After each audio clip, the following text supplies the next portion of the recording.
আসসালামু আলাইকুম এভরিওয়ান। আপনাদের মোবাইলে যদি একাধিক জিমেইল লগইন থেকে থাকে বা আপনার প্রতিবেশী বা আপনার বন্ধু বান্ধব ভাই ব্রাদার অন্য কারো জিমেইল যদি আপনাদের মোবাইলে লগইন থেকে থাকে বা আপনার একাধিক জিমেইল লগইন রয়েছে, তো আপনি চাইলে সেখান থেকে সুনির্দিষ্ট জিমেইল রেখে বাকিগুলো রিমুভ করে দিতে পারেন। আপনার যে জিমেইলটা প্রয়োজন সেই জিমেইলটা লগইন রেখে বাকিগুলো কিন্তু আপনি আপনার মোবাইল থেকে রিমুভ করে দিতে পারেন। তো কিভাবে কাজটা করবেন চলেন আপনাদেরকে মোবাইল থেকে প্র্যাকটিক্যালি দেখাই। মোবাইল থেকে আপনারা প্রথমে যে কাজটা করবেন, মোবাইল থেকে আপনারা চলে যাবেন আপনাদের জিমেইল অ্যাপে। জিমেইল অ্যাপে আসার পর যাদের নতুন জিমেইল তাদের এরকম ইন্টারফেস থাকবে। আপনারা এখান থেকে নিচের দিকে দেখুন একটা অপশন রয়েছে টেক মি টু জিমেইল। এখান থেকে টেক মি টু জিমেইল এই লেখা অপশন একটা ক্লিক করবেন। দেন আপনার কাছে অ্যালাউ চাবে, এখান থেকে অ্যালাউ ক্লিক করে অ্যালাউ করে দিবেন।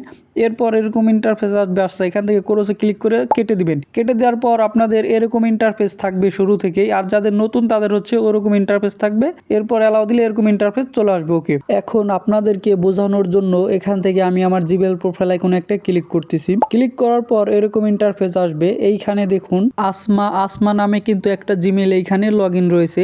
এই জিমেইলটা আমার এখন কোনো কাজে লাগতেছে না। আমি চাচ্ছি এই জিমেইলটা আমার মোবাইল থেকে সাইন আউট করে ফেলতে। এটা আপনার নিজের খোলা জিমেইল অ্যাকাউন্টও হতে পারে বা আপনার বন্ধু বান্ধব অন্য কারো জিমেইল লগ ইন করা জিমেইলও হতে পারে, প্রসেস কিন্তু একই। তো এটা সাইন আউট কিভাবে করবেন সেটা এখন দেখাবো। এটা সাইন আউট করার জন্য এখান থেকে ক্রস বাটনে ক্লিক করে বেরিয়ে চলে আসবেন। এরপর বাম পাশে দেখুন উপরে 3 ডট লাইন, এই 3 ডট লাইনে একটা ক্লিক করবেন। দেন এরকম ইন্টারফেস চলে আসবে। এখান থেকে স্ক্রল করে একটু নিচে চলে আসবেন। নিচে আসার পর এখানে সেটিং বলে একটা অপশন পাবেন, এই সেটিং অপশনে একটা ক্লিক করবেন।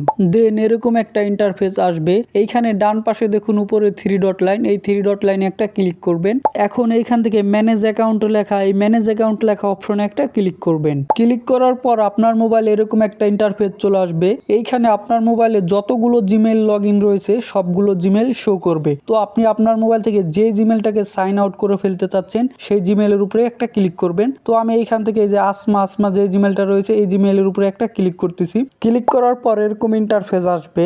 এখান থেকে রিমুভ অ্যাকাউন্ট লেখা, এই রিমুভ অ্যাকাউন্ট লেখা অপশনে একটা ক্লিক করবেন। এরকম ইন্টারফেস আসবে। নিচের দিকে ডান সাইডে দেখুন লেখা রয়েছে রিমুভ অ্যাকাউন্ট, এই লেখা অপশনে একটা ক্লিক করবেন। ক্লিক করার পর এই অ্যাকাউন্টটা কিন্তু আপনাদের মোবাইল থেকে রিমুভ হয়ে যাবে। অলরেডি কিন্তু আমার আসমা নামে যে জিমেইলটা লগ ইন ছিল সেই জিমেইলটা কিন্তু সাইন আউট হয়ে গেছে। তো এখান থেকে যদি আমি ব্যাক করে একটু জিমেইলে যাই, জিমেইলে আসার পর এখান থেকে জিমেইল প্রোফাইল আইকনে যখনই ক্লিক করি, ক্লিক করার পর এইখানে দেখুন এই যে আসমা নামে যে জিমেইল অ্যাকাউন্টটা ছিল সেই জিমেইল অ্যাকাউন্টটা কিন্তু এখন আমার মোবাইলে আর নাই। তো এইভাবে কিন্তু আপনারা আপনাদের মোবাইল থেকে অ্যাকাউন্ট রিমুভ করে ফেলতে পারেন। তো ভিউয়ার, এই ছিল মূলত ভিডিও। যারা এখনো ভিডিওতে লাইক করেন নাই, কমেন্ট করেন নাই, অবশ্যই কিন্তু ভিডিওতে একটা লাইক করে দিবেন, সুন্দর একটা কমেন্ট করে দিবেন। আর হ্যাঁ, আপনি যদি আমার চ্যানেলে নতুন দর্শক হয়ে থাকেন তাহলে কিন্তু অবশ্যই চ্যানেলটা সাবস্ক্রাইব করে দিবেন, যাতে পরবর্তী ভিডিও ছাড়ার সাথে সাথে আপনার কাছে নোটিফিকেশন চলে যায়। তো আজ এই পর্যন্তই, দেখা হবে সামনে ভিডিওতে। ততক্ষণ ভালো থাকবেন, সুস্থ থাকবেন, আল্লাহ হাফেজ।